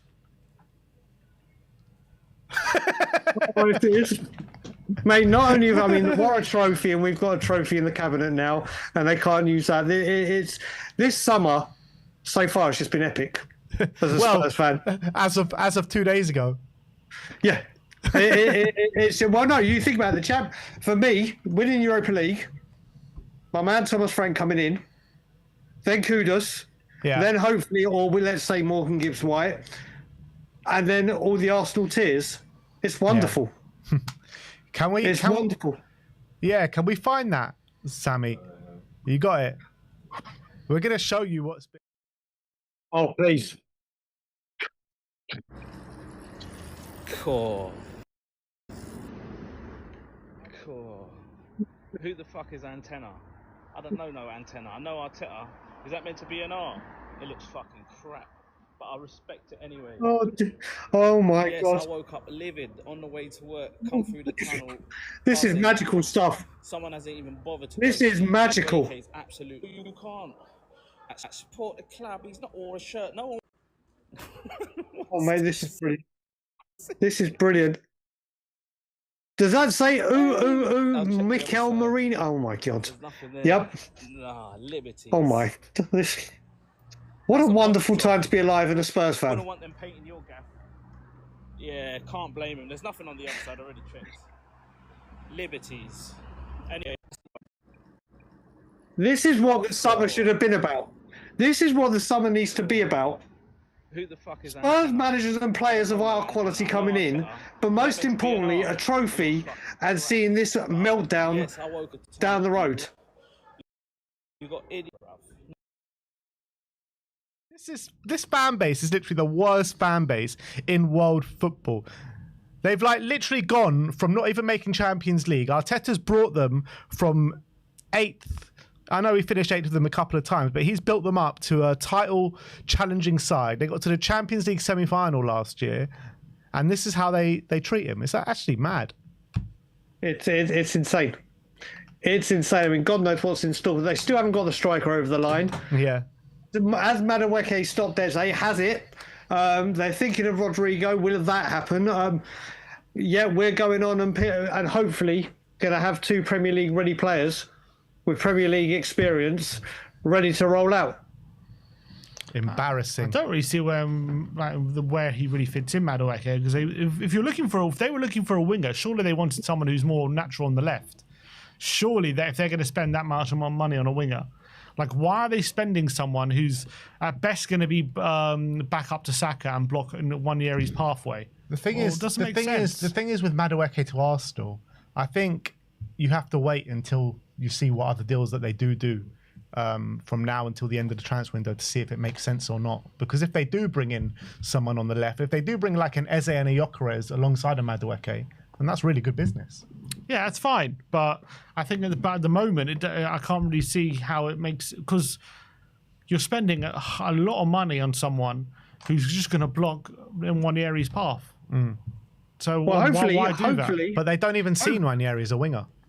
Hopefully, he's as valuable to them as Raheem Sterling was when he came last summer to Arsenal, and every other Chelsea player that they've signed. Literally, there's got to be an investigation into Arsenal and Chelsea. There has to be an investigation into this relationship that they've got going on there because it's not right. I'm telling you, something dodgy is going on in the background with Arsenal and Chelsea. This is too much. This is too much of a coincidence now. They've taken Kepa. They've taken Madueke now. Last summer, who did they take? They took Sterling on loan. The summer before, they gave him 65 million for Havertz, and that follows a long list of Jorginho, more and loads of players. So many players. You go back to David Luiz and all these kind of guys like Willian. Exactly. It's just like it's mad. Premier League. Stop looking at Tottenham and Morgan Gibbs-White. Start looking at that. Take 100%. Your eyes off Spurs and Morgan and have a look at Arsenal and Chelsea. Sammy Mockbell has just done a report. He says details of an ENIC cash injection. What's he saying? Details. Come on, give me those details. There we go. It's all coming in. See, when Brian starts to come on the show, things start rolling. That's it, mate. Listen, I've shaved my head and got everything to look like my double. The BBC Sport understands the current spending on transfers is more likely to be the result of an injection of cash from owners ENIC, who are understood to have kept a close eye on the club's operations in recent months rather than any external investment. There have been talks of overseas investment, particularly from the Middle East. For fans, of course, the source of the finances is neither here nor there. All they really care about is assembling a team that can eventually challenge for a title and qualify and consistently qualify for Champions League. In Kudus and Gibbs-White, they have 2 players capable of helping fulfill the club's wishes, blah, blah, blah. So they're saying, from what they understand, this is not external investment, this is ENIC investment. I don't think it can get this far. Maybe it is, but from everything we're hearing, I think it is way too far down the line and too many people talking about external investment as well. No doubt, like you read first, Sim, that ENIC and XYZ investor are both putting money in. I would think it's more that personally, but who knows? As someone sends his comments, I don't really care where the investment comes from, as long as investment is in the club, and as long as we're spending that money and bringing in top quality players through the door. Like it just doesn't make a difference to me. Absolutely spot on, in agreement with you, brother. Yeah. And if the investment has come from ENIC and it's taken 24 years for them to do it, then let's hope they get it right this time, eh? Well, exactly. I mean, last time they did, we bought 7 players for 100 million.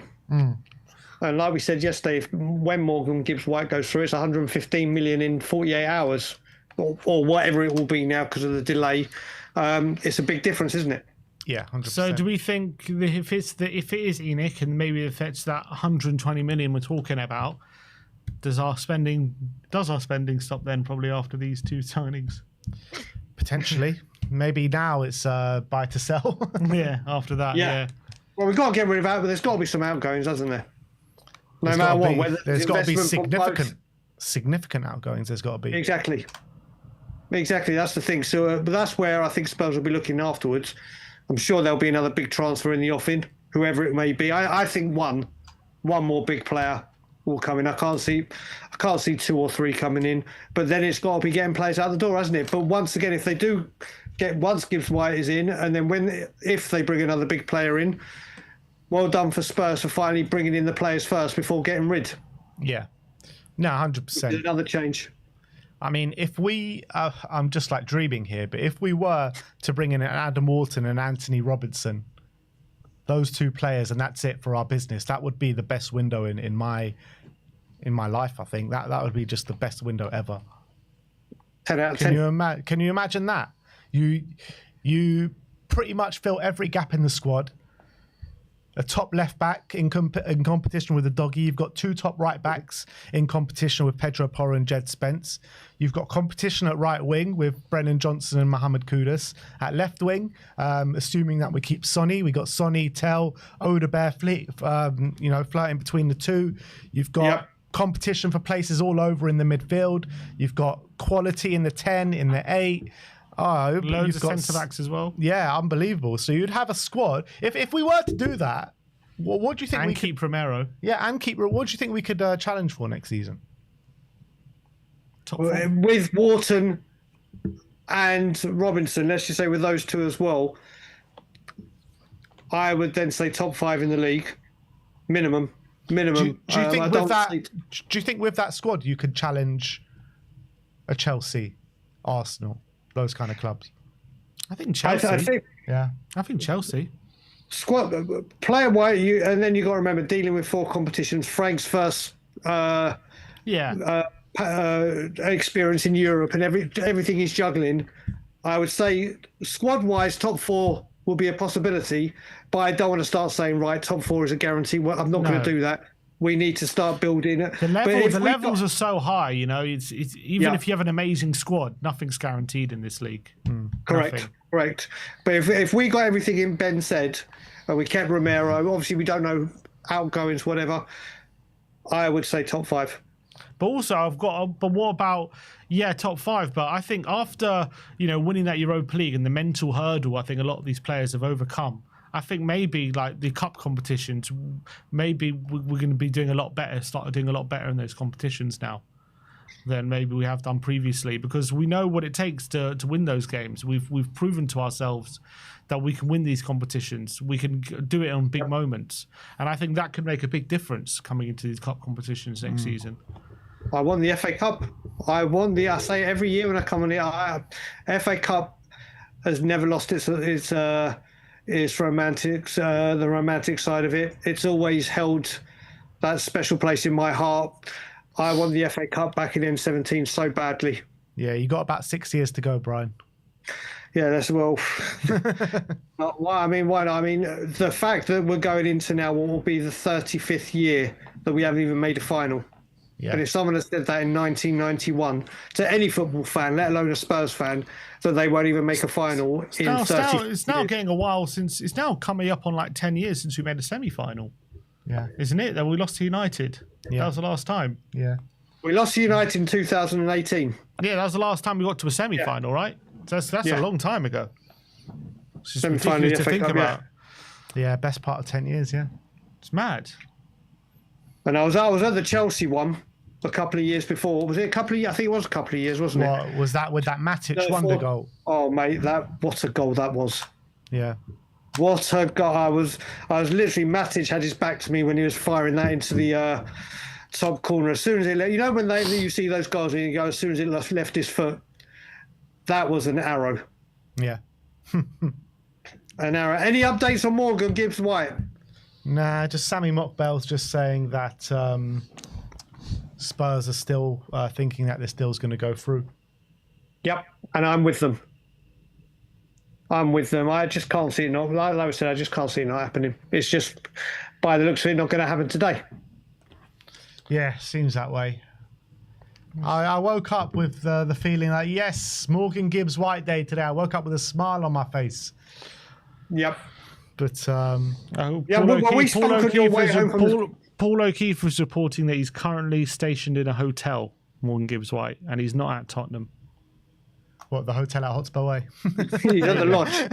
He's at a hotel. Doesn't say in a hotel. Doesn't say where. He's doing the Peter Alden Wiggy, where he's just round the corner in a car.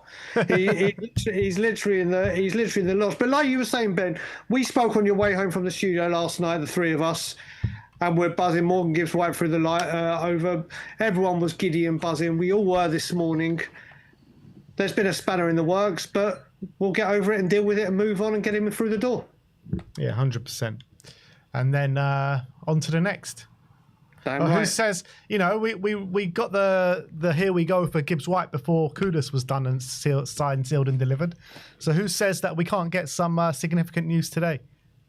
Like the best thing, like I said, we'll get this done, and just to piss off Nottingham Forest, we'll go get Wissa.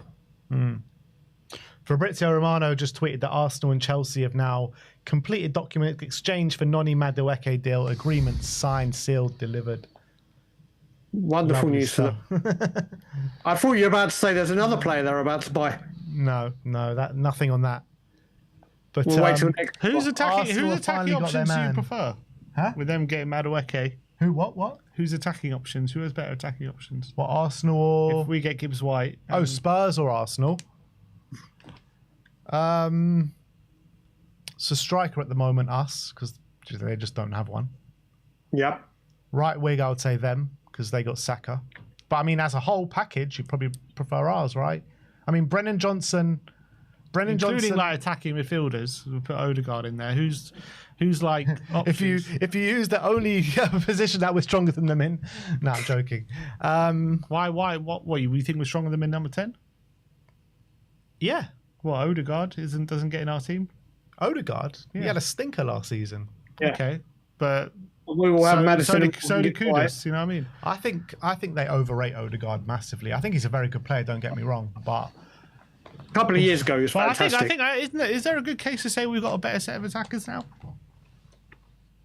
right, All our attackers. if you're doing a combined 11 for Spurs and Arsenal, and you're looking at just the forward positions, I think in the number 10,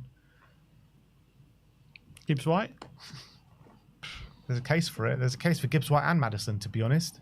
On the left wing, who gets it in the left wing? I wouldn't want Martinelli on my left wing. No, Sonny gets in out Martinelli No, easy. people can say Sonny's not been great, but Martinelli's also not been great. And at their best, we know Son's a better player. So I'm taking Son. On the right hand side, Saka, and up front, Solanke. Yep. But even then, I'm talking about we include like depth in there as well. Who's got like better depth? So they don't have any depth on the right wing. They go. Well, you can count Wanyeri, I guess. They got Trossard, who can play both. They've got Trossard. And There's Trossard is a very good he's got backup. signed a contract. Isn't there a contract dispute or a contract not been signed currently? They've got like He's got a year Wanyeri. left. Yeah, They've got like nothing's been signed. Wanyeri, Trossard, who might be leaving, by the way, and like Jesus. Who else they got in their depth? Madueke. Yeah. Oh, I forgot about Madueke. Yeah, Madueke. Madueke and Saka or Kudus and Brennan. It's probably Madueke and Saka, to be honest. If you had to take one, I think if we had to, I think the real debate would be, and I think Saka wins it on current form. But if you think about our depth, you got players who you didn't mention in our starting. You got Tell, Brennan, Maddison, Kulusevski, Richarlison at the moment. Yeah. That's all just our depth. Yeah. It's insane depth. Yeah, it's very good, but getting a few of those are going to have to leave. Yeah, we'll have to say Odegaard as well, Mikey Moore. But yeah, we have to see which one of those leave. Maybe Richarlison. Apart from Rishi, and maybe Moore and Odegaard on loan or something. Who's actually leaving? Maddison, Decky, Tell, then Johnson. They're not leaving. I think the thing about Arsenal is that their forward line needed major regeneration this summer. That's what the whole thing was. Like, their attackers were nowhere near good enough last season. You saw when Saka was out, they could barely score a goal. It's their defence that set them aside from everyone. Yeah, but I'm just talking about attackers right now. Right now, I think there's a good case to say we've got better choice of attackers. Yeah, I'd agree Wonderful with that. times. Wonderful times. But boys, I am dropping. So I'm going to go and get some sleep. I'm going to go get some Z's. It's wonderful to spend time with you boys as always, and everyone in the chat. So basically, Brian's just given us the here we go. Nothing else is going to happen Yeah, today. it's done. Listen, Gibbs-White, I mean, rest assured, I'm in the know when it comes to Morgan Gibbs-White. Done deal. Everyone stay calm. This will get done. Brian, just quickly before you go, is there any update on your subscriber count now? A lot of people did subscribe. Let's have a check. Let's have a check. I haven't got YouTube Studio to give the exact number, but let's see where we are.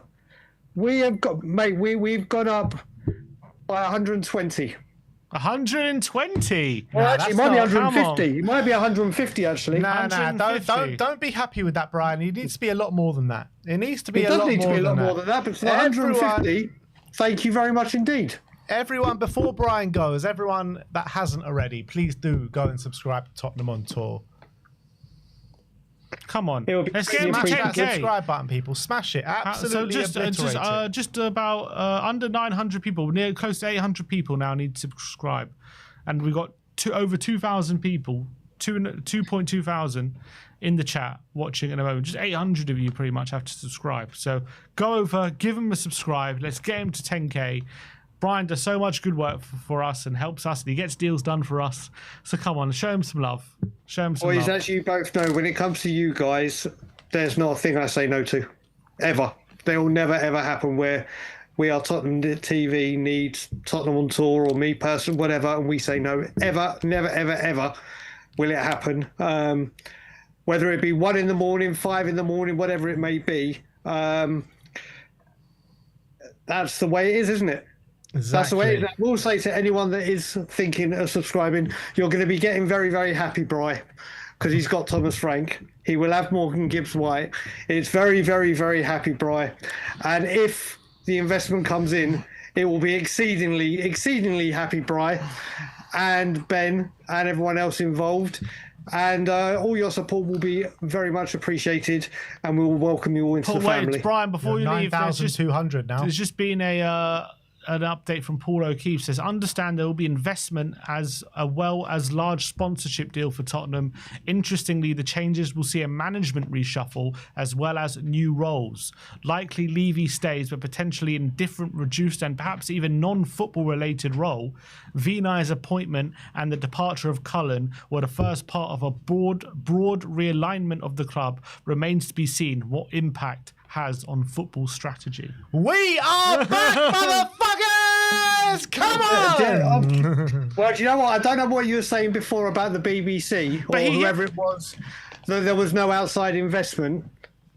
Everything you just said was basically like you were singing in Mary Poppins to me. That was like supercalifragilistic. Daniel Levy leaves us. He only says Levy likely stays. Doesn't say definitely. Yeah, but likely. Just the main thing is there his non-football role. Like that's all we ever wanted, man. Get him away from the football side. Damn right. Damn right. You see what happens when we're together? Jesus, man. In the final hour, just as you were about to go, Brian. To leave, Briin. We had to do that quick sub-check, and that made you stay.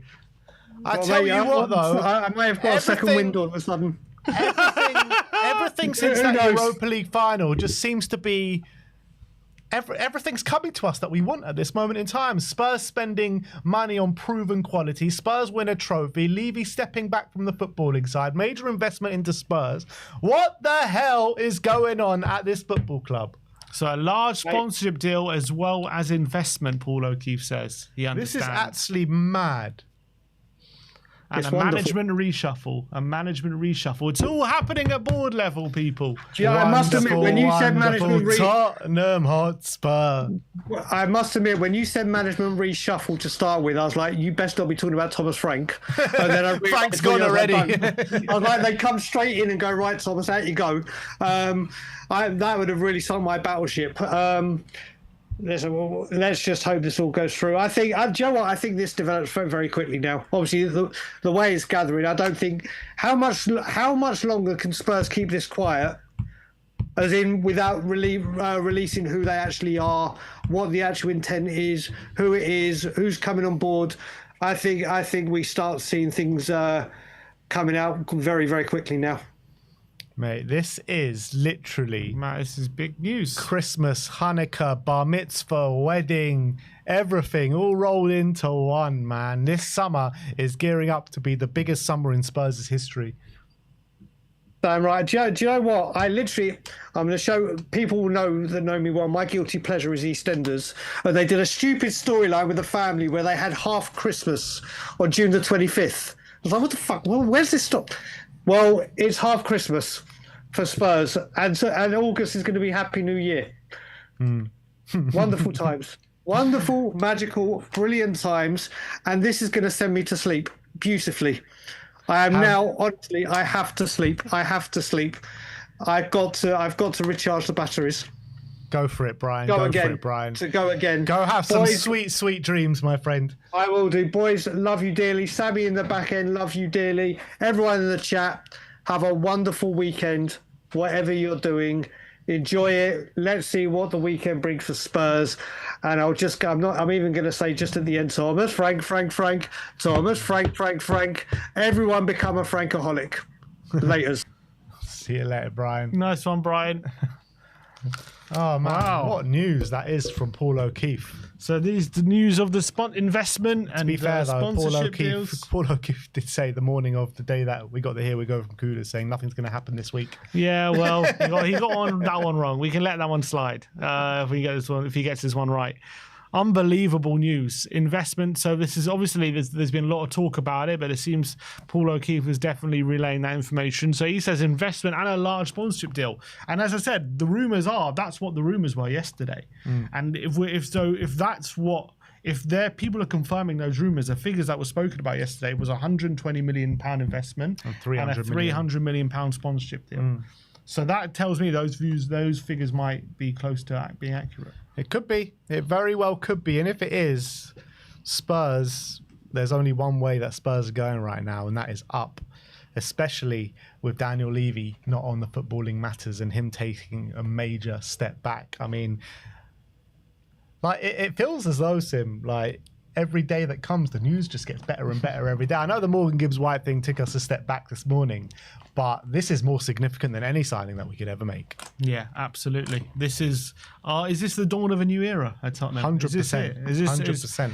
Is this the Europa League when being the catalyst for major changes at this football club and a dawn of a new Tottenham, a new era, spending, battling it with the big boys, reshuffling in the boardroom, big money signings through the door, trophies? Is this all happening at Tottenham Hotspur this season? It's just mad. Everything, is this the summer? Everything. Like, look, they weren't lying when they said summer of change, weren't they? Summer We've heard of change many, many a time. He wants to win the Premier League and the Champions League. Oh, mate. Maybe he wasn't lying. He's only doing it as a fan this time. He wasn't lying. As a fan, he wants to do it, not as someone that is micromanaging every facet of the footballing side of this company. Is taking a reduced role? Oh, my God. Is he taking a reduced non-football related role? I can't believe it. I can't believe this day is actually nearly upon us. It's crazy. Oh, my word. Oh, my word. Are all our dreams coming true?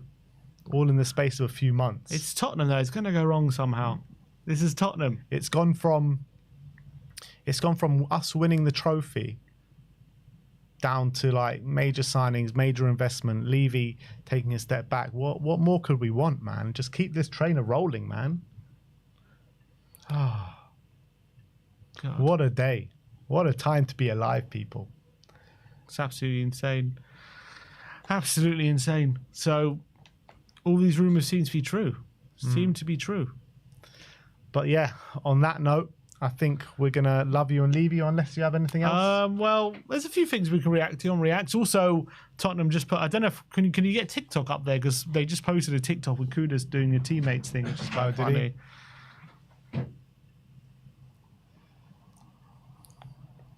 I thought you were going to say that they posted up saying something with Daniel Levy saying the king is dead, long live the king. No, well, no, I don't think we're going to get that anytime soon. Yes. Yeah. Can we put the headphones on? I don't know. Can we hear it?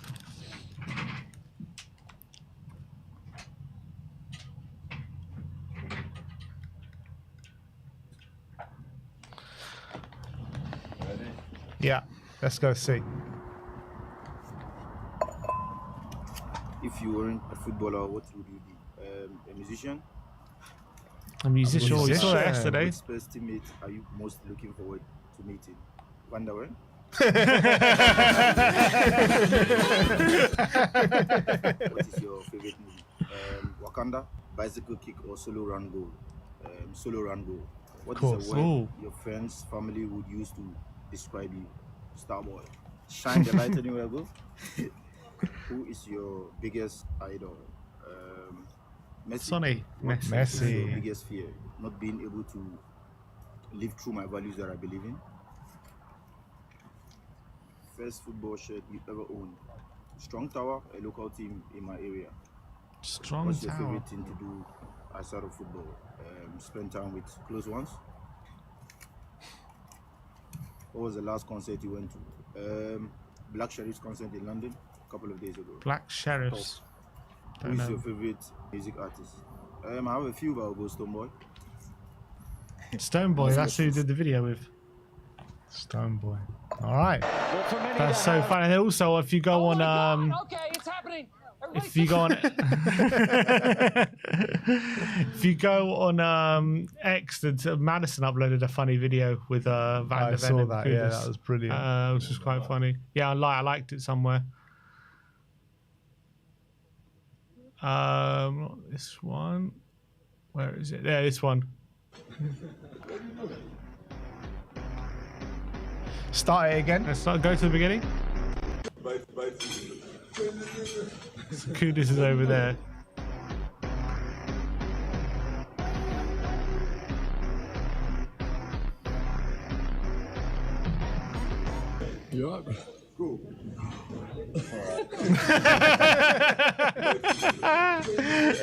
An awkward first meeting, maybe. It's so funny. I love how they're playing into it. So funny. Absolutely brilliant. There was another one as well. Actually, they did another one of those videos of before and after the run with all the first team. Oh, go on then. That was also on the likes. It was just below where you just were. This one. I can't see it where you're looking. Yeah. Let's see which players are tired. Which players have come back in good condition.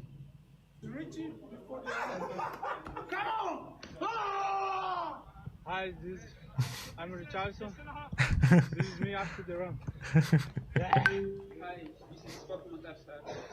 I reckon he'll be all right.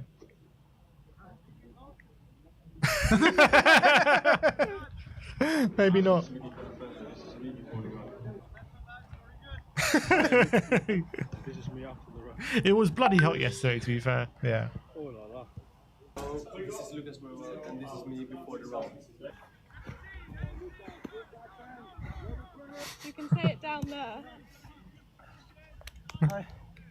This is me after the test. Destiny Doggy. It's me after the test. He's all right. Soy Rodrigo Betancourt y así estoy antes de correr. Can he still not speak Hola, soy English? Rodrigo y así terminé el test. This is Kevin Danzor and this is me after the He's run. insane.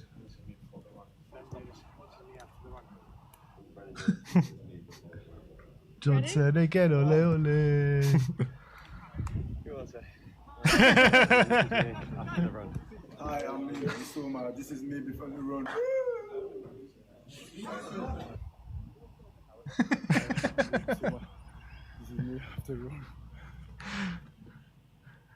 Brilliant. Fantastic. There's a bit of shades of that Conte one. Well, they show They're you not when throwing up. they were fucking passing out. That content one was ridiculous. Oh, God. Lovely stuff. Good stuff. All right, guys. I think we will leave it there. Obviously, if any developing news happens, we'll bring it to you here on We Are Tottenham TV. But I want to say a big up to everyone in the chat. Still got just under 2,000 people here with us.